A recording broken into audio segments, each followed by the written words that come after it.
오늘 우리에게 주시는 하나님의 말씀은 누가복음 13장 6절에서 9절까지의 말씀입니다. 이 시간 한 목소리로 함께 읽겠습니다. 이에 비유로 말씀하시되 한 사람이 포도원에 무화과 나무를 심은 것이 있더니 와서 그 열매를 구하였으나 얻지 못한지라 가원지기에게 이르되 내가 3년을 와서 이 무화과 나무의 실과를 구하되 얻지 못하니 찍어버리라. 어찌 땅만 버리느냐? 대답하여 가로되 주인이여 금년에도 그대로 두소서. 내가 두루 파고 거름을 주리니 이후에 만일 실과가 열면이오니와 그렇지 않으면 찍어버리소서 하였다 하시니라. 아멘. 인간은 시계를 발명했습니다. 그런데 시계는 현재의 시간만을 알려줄 뿐입니다. 지금까지 내 인생을 어떻게 살아왔는지, 그리고 앞으로 내 인생에 얼마나 시간이 남아있는지, 그리고 그 남은 시간을 어떻게 살아가야 하는지, 이런 것들은 시계가 알려주질 않습니다. 이런 것들은 하나님께서 우리에게 주신 지혜를 통해서 우리가 깨닫고 결단해 나가는 것입니다. 오늘은 2025년의 마지막 주일입니다. 우리 인간들은 끊임없이 자신을 평가하는 과정을 통해서 성장하도록 하나님께서 우리에게 기회를 주셨습니다.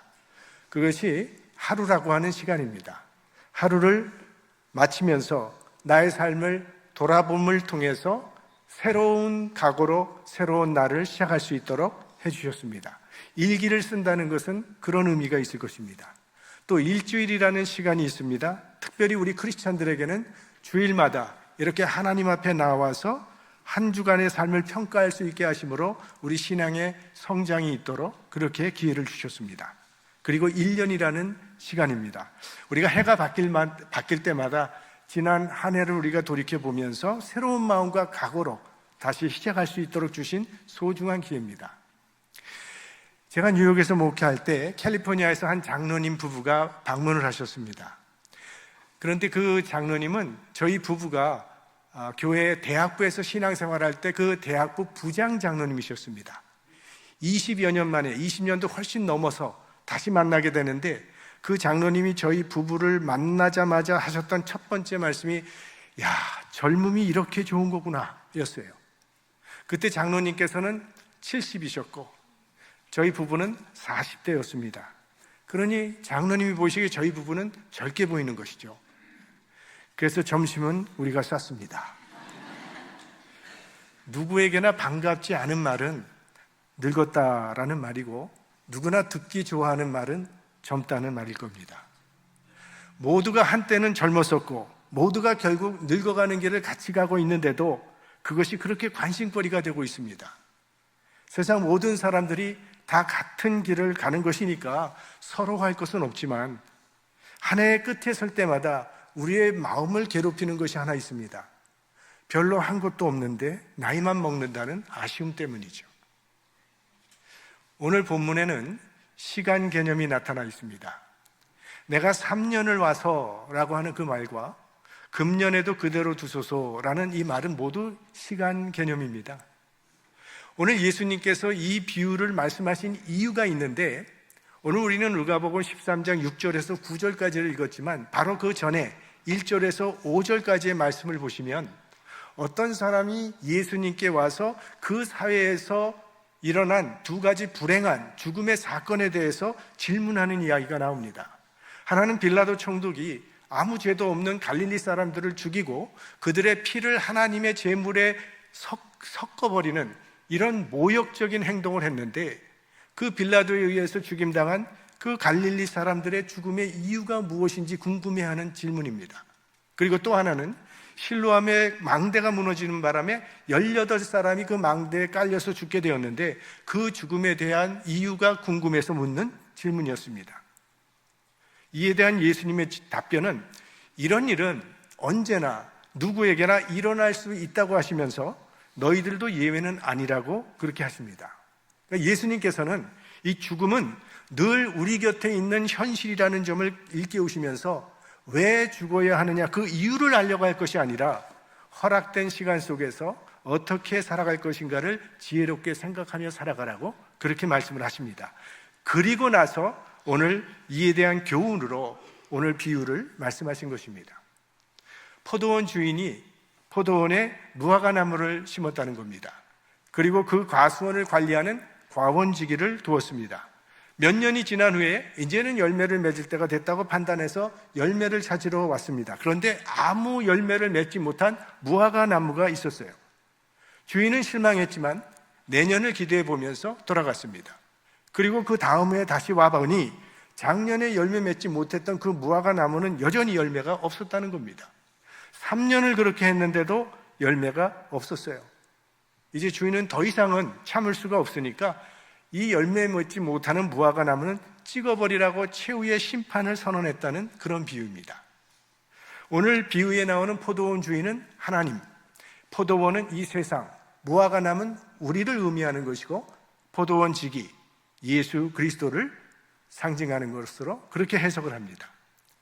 자, 먼저 우리가 이 비유를 통해서 깨닫는 것은 창조의 목적입니다. 오늘 비유에 나오는 이 무화과나무는 주인에 의해서 심겨졌습니다. 그냥 씨가 바람에 날리다가 우연히 떨어진 게 아니라는 거죠. 주인이 분명한 목적과 계획을 가지고 심었다는 겁니다. 우리가 살고 있는 이 우주 만물은 절대로 우연히 생긴 것이 아닙니다. 하나님께서 분명한 목적을 가지고 우주 만물을 창조하셨어요. 그래서 하나님의 창조물 중에는 목적이 없는 것은 하나도 없습니다. 그런데 인간들이 하나님의 창조 질서도 잘 모르면서 필요한 것과 불필요한 것들을 구분해 놓았기 때문에 이 생태계의 균형이 깨어지고 그로 인해서 우리 인간에게 피해가 돌아오고 있는 겁니다. 한번 뒷마당에 땅을 파보십시오. 그 땅을 파보면 그 땅 속에는 온갖 징그러운 벌레들이 우글거리는 것을 발견하게 되실 겁니다. 평생 한 번도 쳐다볼 필요도 없고 알 필요도 없는 벌레들은 하나님께서 도대체 왜 만드셨을까요? 생태학자들에 의하면 그런 벌레들 때문에 땅이 비옥해지는 것이고 그래도 생태계의 균형이 유지되는 것이라고 말을 합니다. 그러니까 우리가 생각할 때는 필요 없다고 생각하는 그 벌레 한 마리조차도 다 필요한 존재라는 거죠. 결국 이 세상에 필요 없는 것은 하나도 없다고 말을 합니다. 벌레조차도 창조된 목적이 있다면 하물며 하나님의 형상으로 지음받은 인간이야말로 말할 것도 없는 것이죠. 하나님께서 우리를 이 땅에 심어 놓으신 분명한 목적이 있습니다. 초등학교 다닐 때요, 아마 여러분 가운데도 저와 비슷한 경험을 하신 분들이 계시겠는데 아침 조회 시간마다 뭘 했냐면 국민교육헌장이라는 걸 외웠습니다. 어떻게 시작하는지 기억하시죠? 우리는 민족중흥의 역사적 사명을 띠고 이 땅에 태어났다. 초등학생이 민족중흥이라는 뜻을 알 리가 없죠. 역사적 사명이 뭔지도 도무지 모르겠지만 그래도 이게 뭐 중요한 것보다 생각하면서 괜히 마음이 아주 엄숙해졌던 그런 기억이 있습니다. 우리는 어쩌다가 우연히 이 세상에 태어나 살아가는 존재가 아니라는 겁니다. 사도 바울은요, 자신이 살아왔던 과거를 회상해 보면서 자신이 이렇게 이방인의 사도가 된 것은 하나님께서 어머니의 태로부터 택정하신 일이라고 그렇게 고백을 했습니다. 그러니까 자신의 존재의 의미를 하나님의 섭리 차원에서 해석한 거죠. 바울처럼 위대한 사람만 하나님의 섭리가 있는 것은 아닙니다. 우리 모두도 하나님의 섭리에 의해서 이 땅에 심겨진 존재라는 겁니다. 하나님께서 우리 각자를 향해서 가지고 계신 그 기대와 뜻이 있는데 바로 그것이 우리가 이 땅을 살아가는 목표요, 목적이 되는 것이죠. 그 다음에 3년이라고 하는 시간 개념이 나옵니다. 이 3년이라는 시간 개념은 우리에게 주어진 기회를 의미하는 것입니다. 보통 무화과나무는요, 심어놓으면 1년이면 열매를 맺는다고 합니다. 2년째도 열매를 맺고 3년에는 열매를 못 맺는 나무가 없을 정도로 3년이면 충분한 기간이에요. 열매를 맺을 수 있는 그런 기간이라고 합니다. 그러니까 오늘 이 포도원 주인이 3년을 기다렸다고 하는 것은 하나님께서 우리에게 열매 맺기에 충분한 시간을 주셨다는 그런 말이죠. 하나님은 우리가 죄를 지었다고 할지라도 즉시 당장에 벌을 내리시는 그런 하나님은 아니십니다.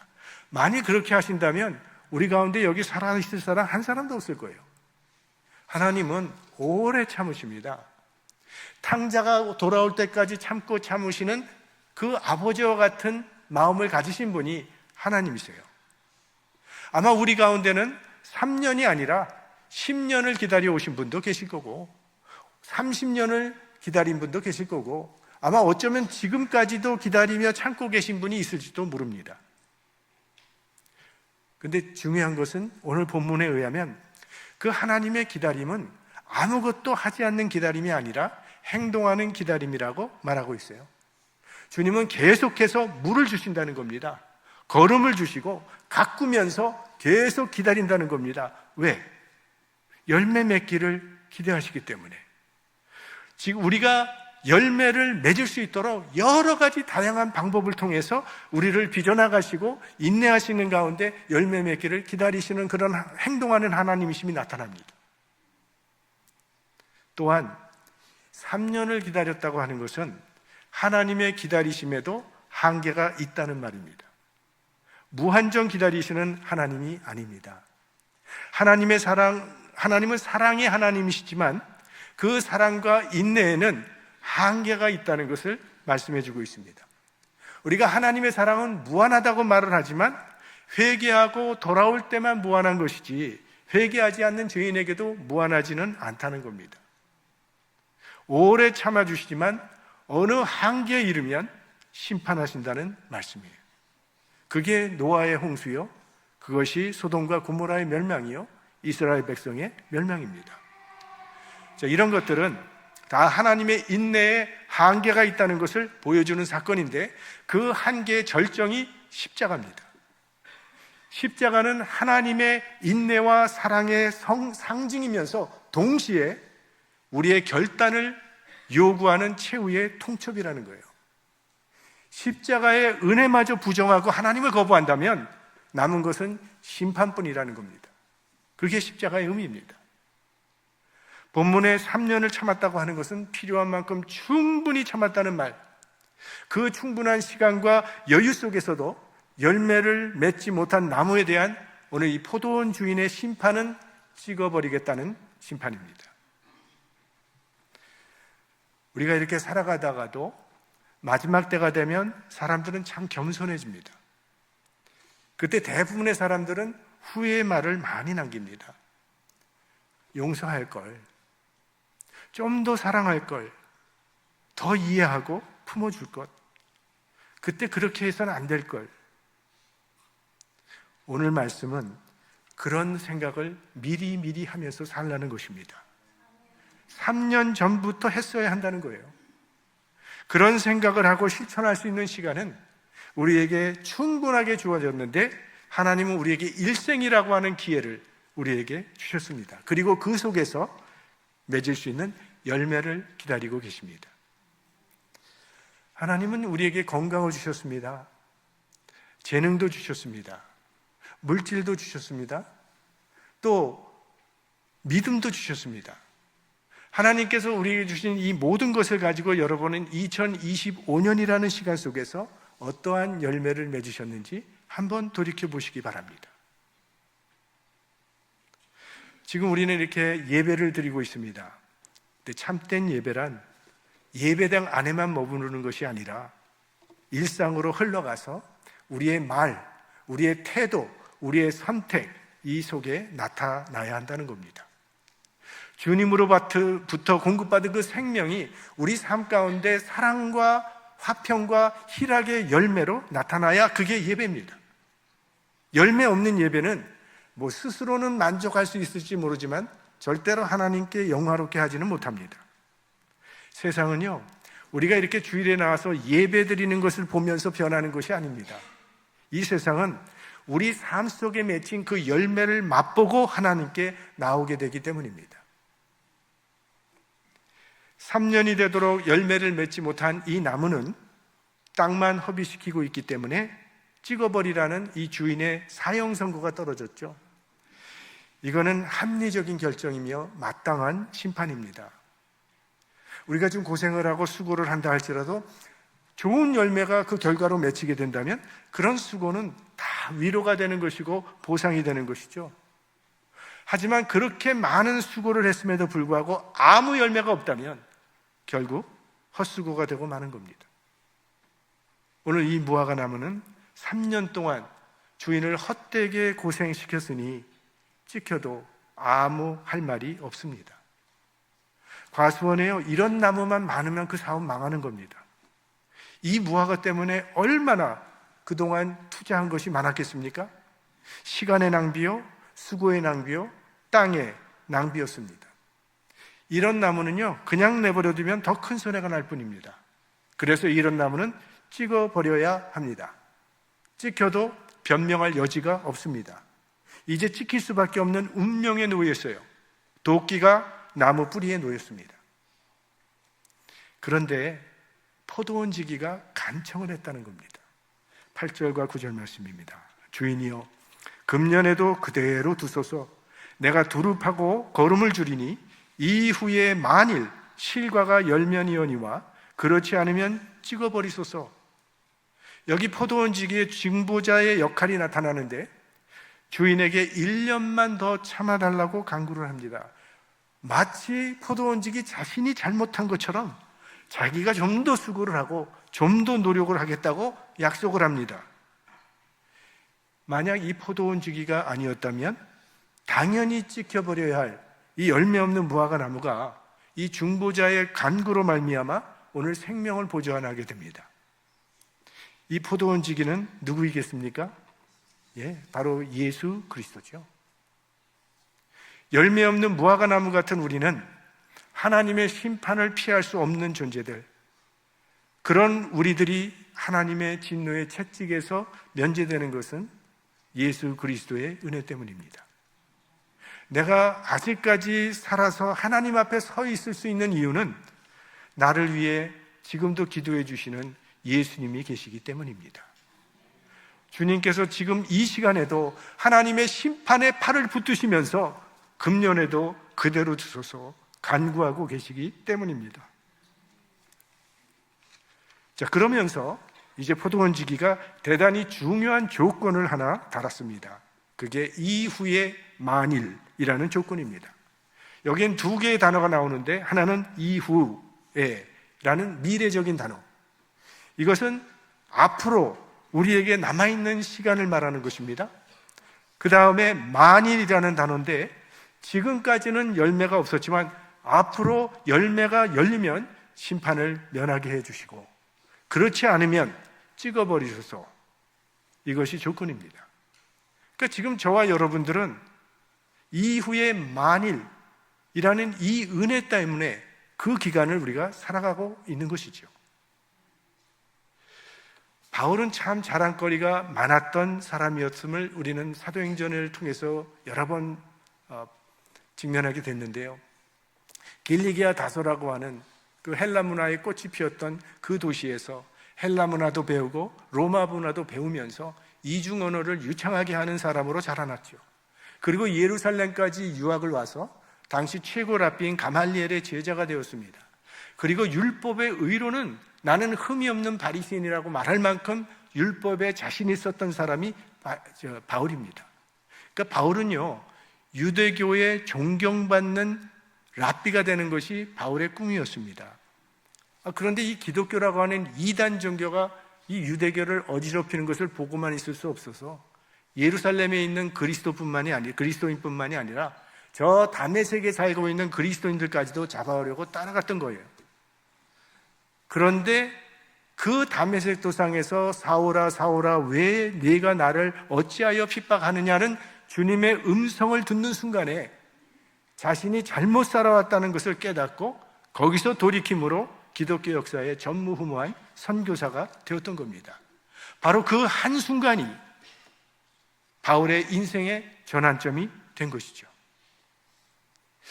어떤 사람도 태어나서 죽는 그 순간까지 모든 순간순간들을 완벽하게 살아가는 사람은 이 세상에 한 사람도 없습니다.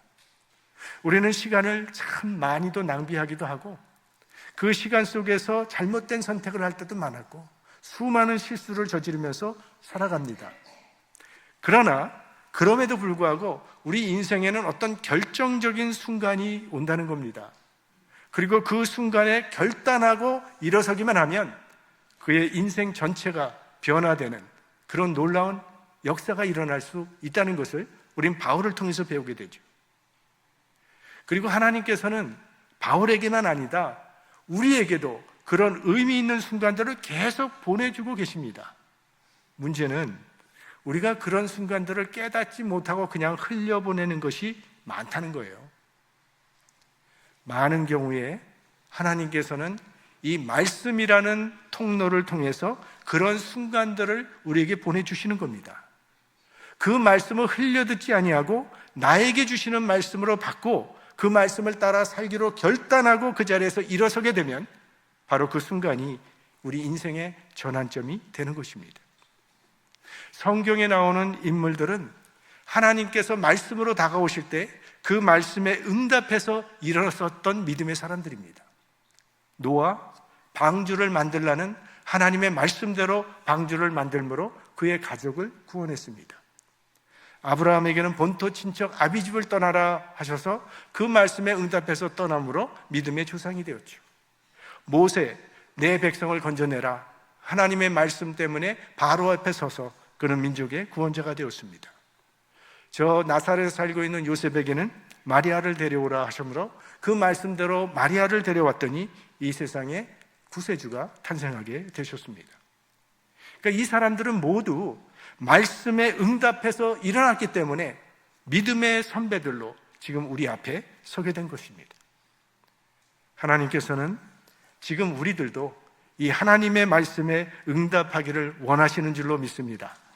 그리고 그 하나님의 말씀에 응답하여 일어선다면 바로 그 순간이 우리 인생의 아름다운 전환점이 될 것입니다.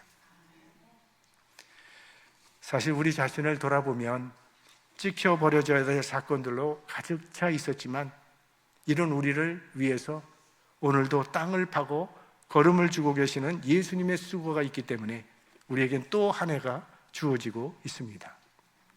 아무런 열매가 없어서 차라리 찍어버리는 것이 더 유익할지도 모르는 우리지만 주님은 여전히 금년에도 그대로 두소서의 자비를 베풀고 계십니다.